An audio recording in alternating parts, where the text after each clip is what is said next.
1 year Bible reading plan, 1 साल का Bible reading plan. 1 Peter 3 chapter, Ezekiel 31 chapter, 32 chapter. 1 साल का Bible reading plan.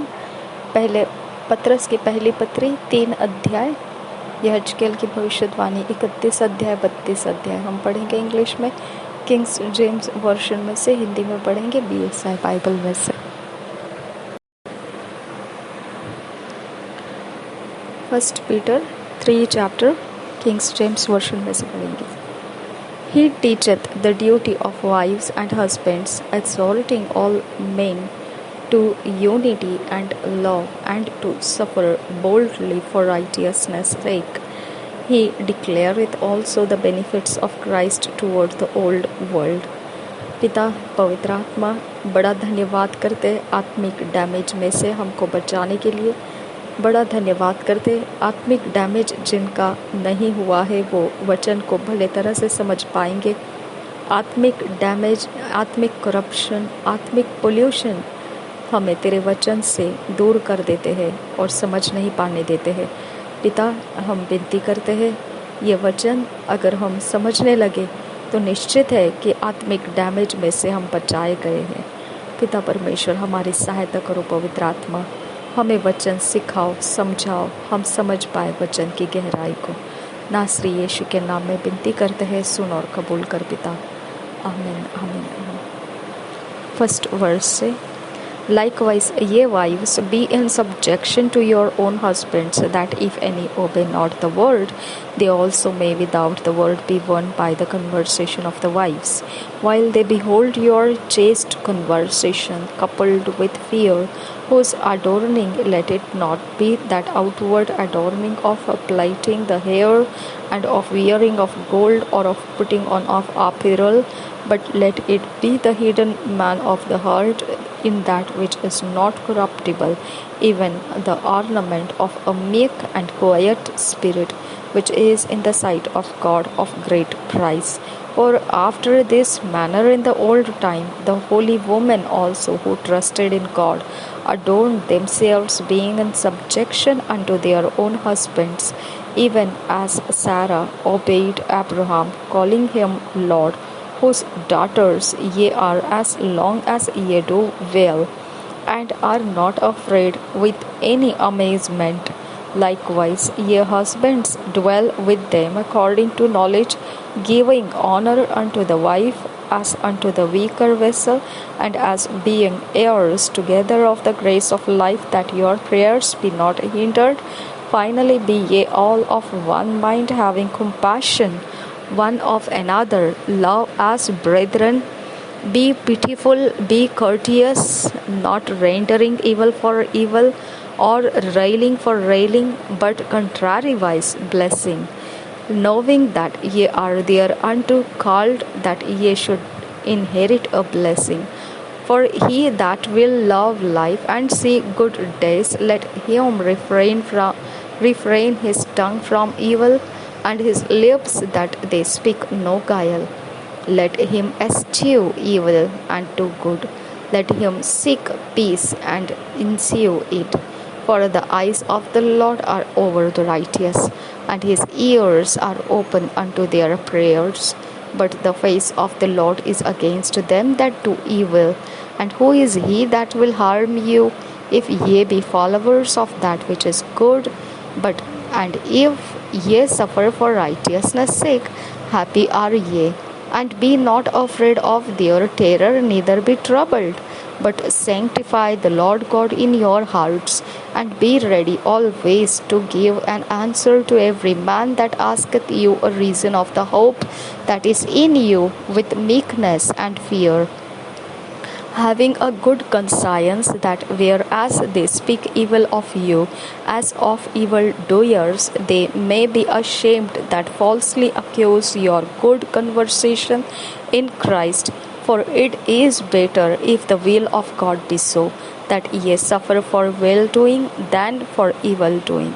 For Christ also hath once suffered for sins, the just for the unjust, that he might bring us to God, being put to death in the flesh, but quickened by the Spirit. by which also he went and preached unto the spirits in prison, which sometime were disobedient, when once the long suffering of God waited in the days of Noah, while the ark was a preparing, wherein few, that is 8 souls, were saved by water. The like figure whereunto even baptism doeth also now save us, not the putting away of the filth of the flesh, but the answer of a good conscience toward God by the resurrection of Jesus Christ, who is gone into heaven and is on the right hand of God, angels and authorities and powers being made subject unto him. हम पढ़ेंगे पहले पतरस की पहली पत्री, पहले अध्याय से। पति और पत्नी। हे पत्नियों, तुम भी, पहले वचन से पढ़ रहे हैं, हे पत्नियों तुम भी अपने पति के अधीन रहो, इसलिए कि यदि इनमें से कोई ऐसे हो जो वचन को न मानते हो, तो भी तुम्हारे भय सहित पवित्र चाल चलन को देखकर बिना वचन के अपनी अपनी पत्नी के चाल चलन के द्वारा खींच जाए। अब आपको समझ में आया? हमारे अंदर का चाल चलन खींच लाता है ना? वचन है ना, ये कोई बोलने की बातें नहीं है, ये खींच लाता है। हमारे अंदर का मसीह चाल चलन पवित्र होने के लिए लोगों को खींच लाता है। हाँ, तुम्हारा श्रृंगार दिखावटी ना हो, अर्थात बाल गूंथना और सोने की गहने या भांति भांति के कपड़े पहनना, वरन तुम्हारा छिपा हुआ और गुप्त मनुष्यत्व नम्रता और मन की दीनता की अविनाशी सजावट से सुसज्जित रहे, क्योंकि परमेश्वर की दृष्टि में इसका मूल्य बड़ा है। पूर्व काल में पवित्र स्त्रियां भी, जो परमेश्वर पर आशा रखती थी, अपने आप को इसी रीति से संवारती और अपने अपने पति के अधीन रहती थी, जैसे सारा अब्राहम की आज्ञा में रहती और उसे स्वामी कहती थी। इसी प्रकार तुम भी यदि भलाई करो और किसी प्रकार के भय से भयभीत ना हो, तो उसकी बेटियां ठहरोगी।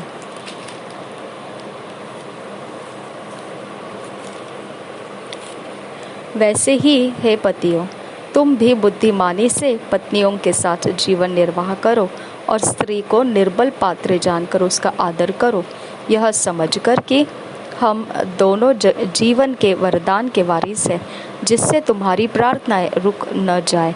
भलाई करने के कारण सताओ, अतः सब के सब एक मन और कृपामय और भाईचारे की प्रीति रखने वाले और करुणामय और नम्र बनो।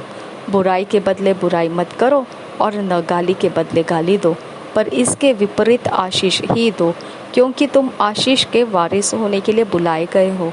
क्योंकि जो कोई जीवन की इच्छा रखता है और अच्छे दिन देखना चाहता है, वह अपनी जीभ को बुराई से और अपने होठों को छल की बातें करने से रोके रहे।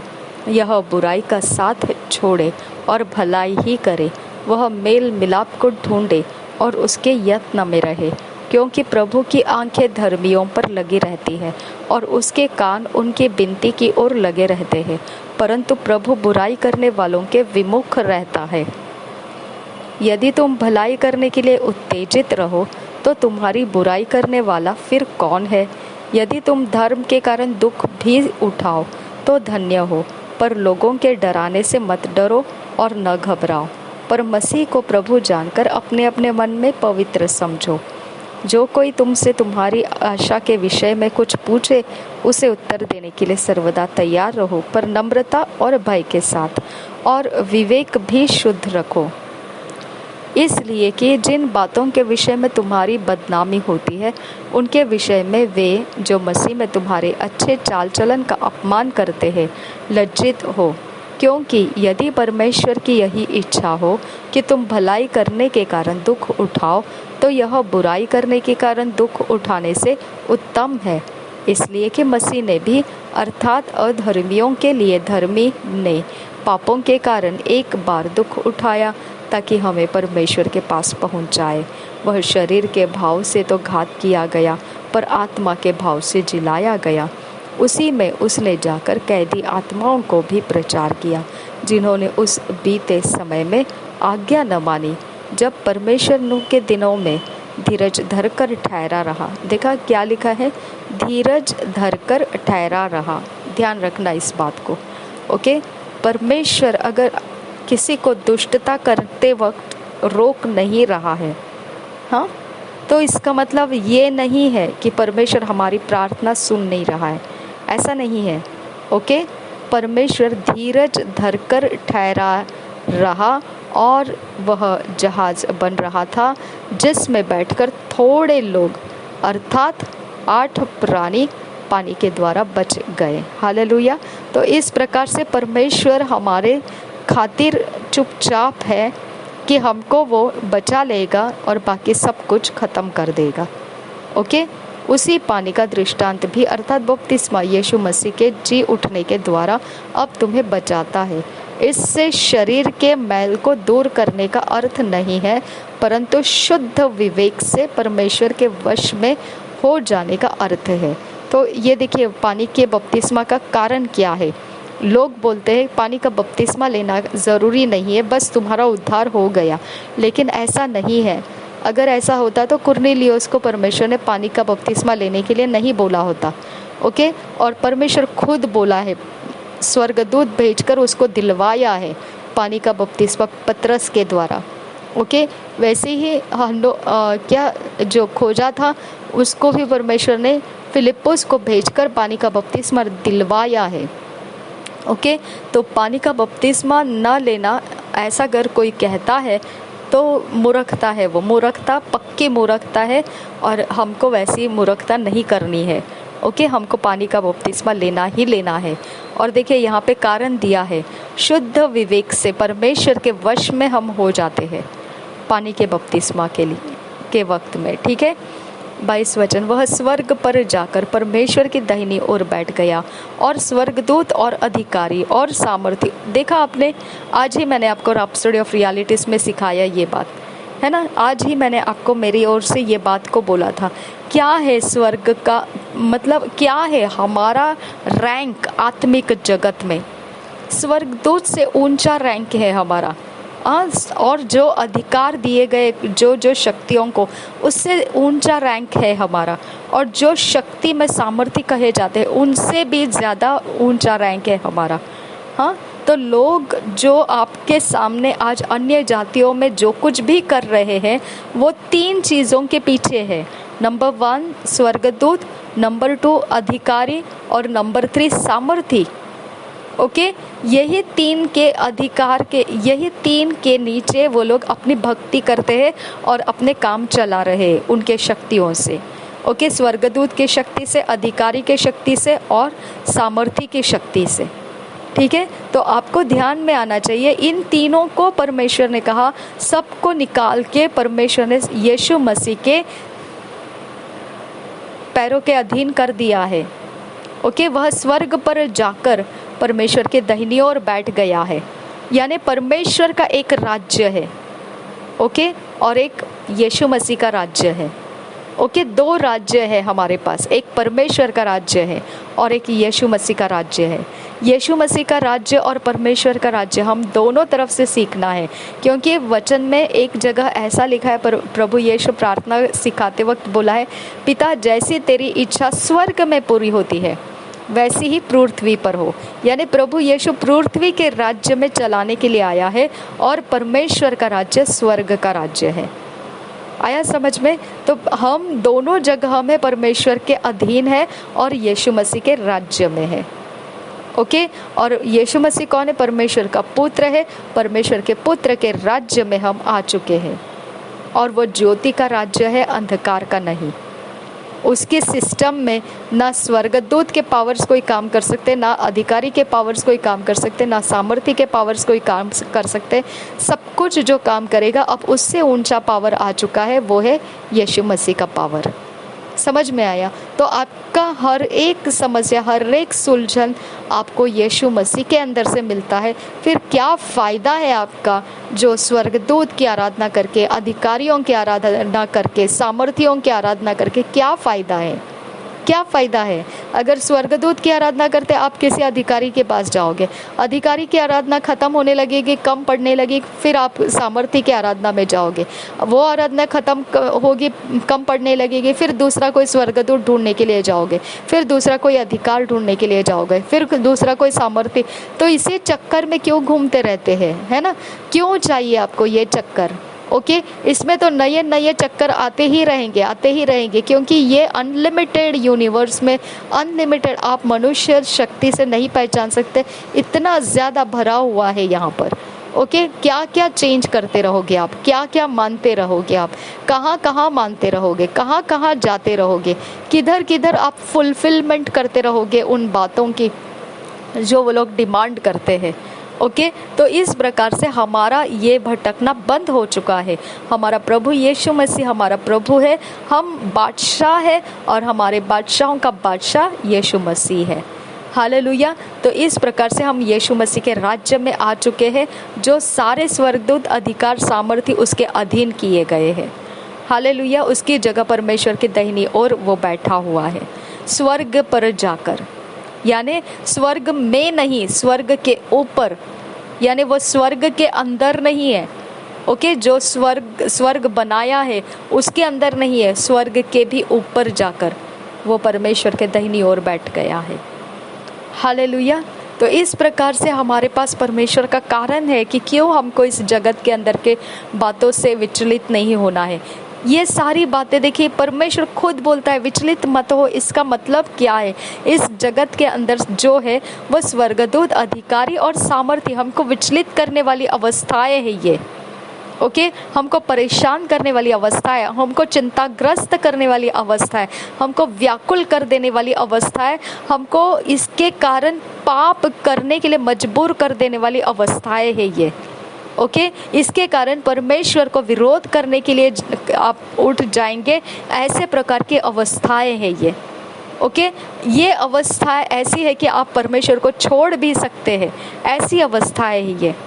इसके लिए परमेश्वर कहता है इतना गहरा होने के बाद भी तुमको डरना नहीं है, क्योंकि ये सब कुछ नाम के लिए है, नामधारी है, सिर्फ कुछ है नहीं, सिर्फ ये लोग अपनी अपनी जगह में अपने अपने रैंक तक ही सीमित है।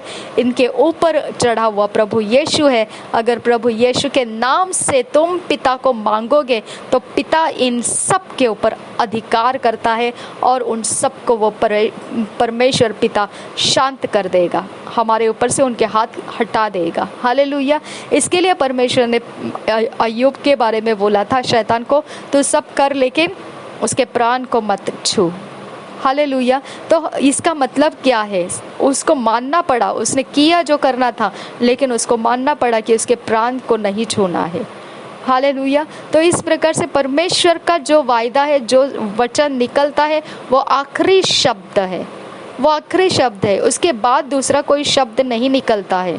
ओके, उसके बाद कोई अपनी नहीं बता सकता है, कुछ नहीं बता सकता है, चुप कराना पड़ता है सब कुछ। ओके, और वो चुप करने का काम परमेश्वर को आता है। ओके, वो कैसे चुप कराना है, कैसे डींगे मारने को चुप कराना है, कैसे घमंडी को झुका देना है, आता है परमेश्वर को।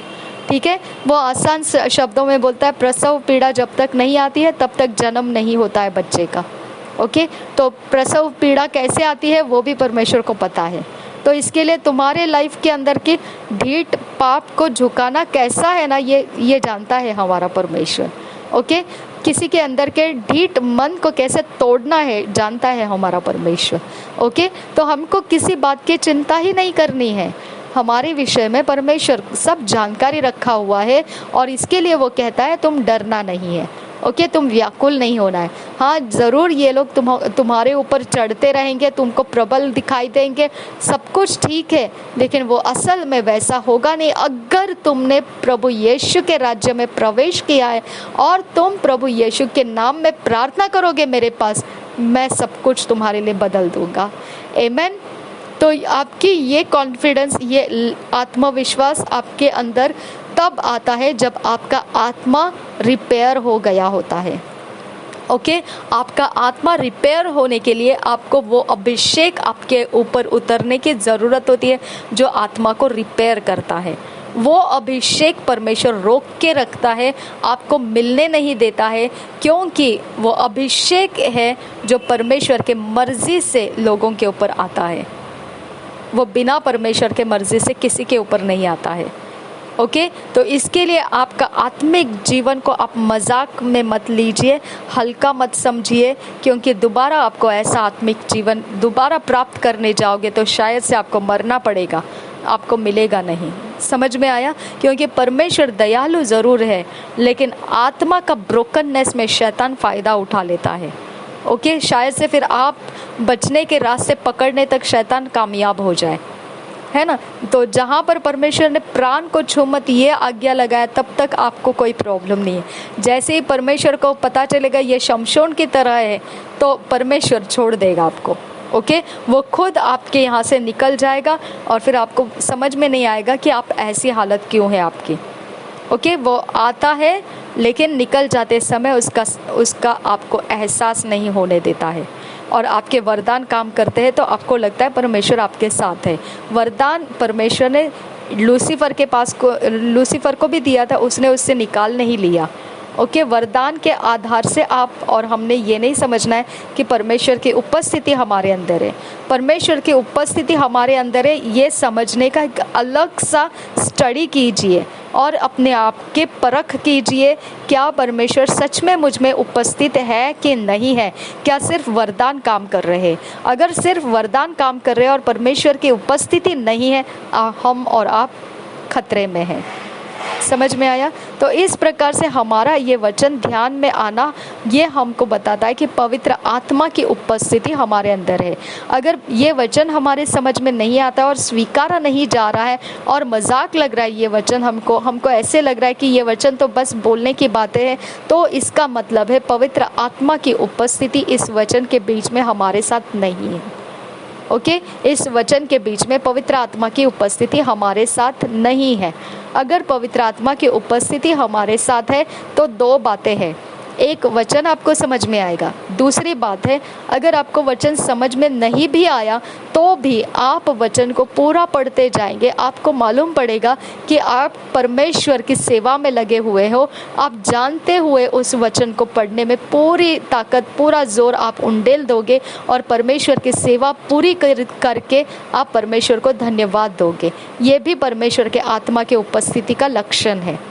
ओके, लेकिन परमेश्वर के आत्मा का उपस्थिति का नहीं होना, ये आपको कहाँ पता चलता है? जहाँ पर आपका आत्मा टूटने पर है, जहाँ पर आप बोर समझने लगते हैं, जहाँ पर आपका स्पिरिचुअल एक्टिविटीज डल पड़ने लगता है, ढीला पड़ने लगता है, तब समझ जाना है आपका आत्मा टूटने की अवस्था में लेकर जा रहा है कोई तो। ओके, उस अवस्था को टूटना इसीलिए वो करने की कोशिश करते हैं ताकि आपका आत्मिक डैमेज होने से आप परमेश्वर के काम ना कर पाए और आपके लिए परमेश्वर बचाने की सहायता ना भेजने पाए।